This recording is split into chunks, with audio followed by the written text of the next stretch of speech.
Hi, we're the Glenns. I'm Matt Glenn. I've been attending Living Word here for over 20 years, and this is my wife, Maninder.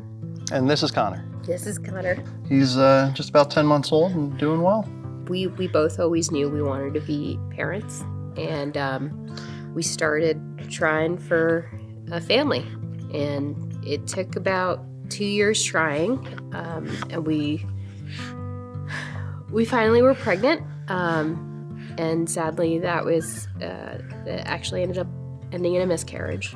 And I know it was a really tough time for us, but we had so many people praying for us and kind of keeping us going. And a year later, we found out we were pregnant again, and we had our little miracle rainbow baby.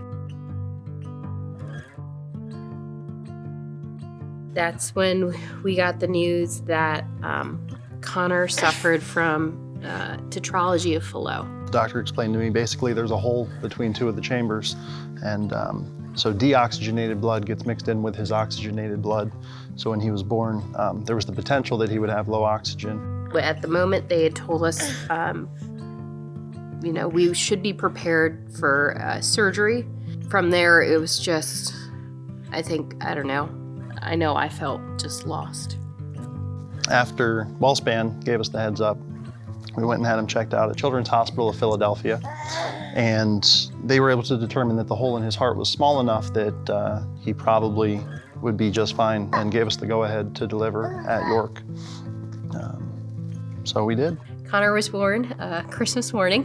He would have his open heart surgery at about 6 months of age. We went home thinking like, okay, we've got some time. He's gonna get bigger, and we'll be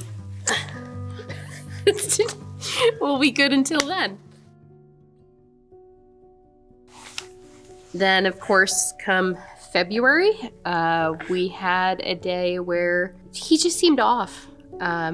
Something just didn't sit right with me, and we had gone to the cardiologist just the Friday before, and he had said, I really think it's time that we start closely monitoring his oxygen levels. We saw that the oxygen level had kind of dipped.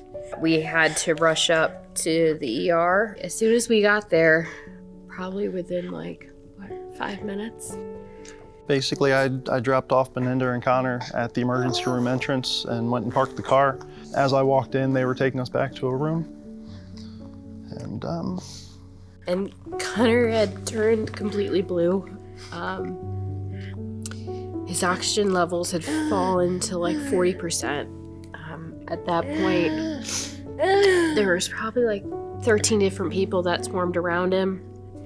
They had put him on oxygen.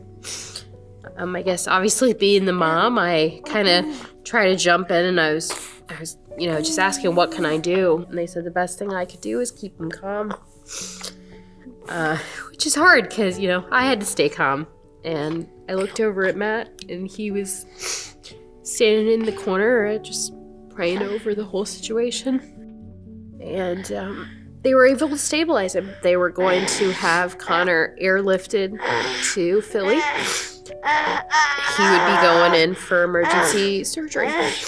So I'm sure everyone can imagine what it would be like to hand off your two-month-old son to paramedics and a helicopter pilot and say, we're gonna have to drive down to Philly. The surgery lasted about 8 hours. They came out of the OR earlier than expected.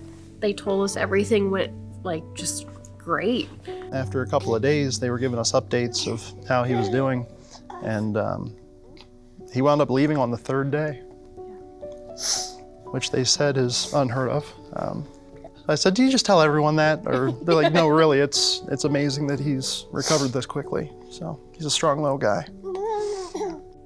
Throughout the whole process, I think we've just been so blessed with the community at Living Word. I remember being in the hospital, and Matt's on his Men's Alliance chat, and they're asking, well, what do you need? What can we do? How can we help? And same with my growth group. And everybody was reaching out, praying for us, setting up meal trains, and know that We were covered in prayer. They were all here to support us.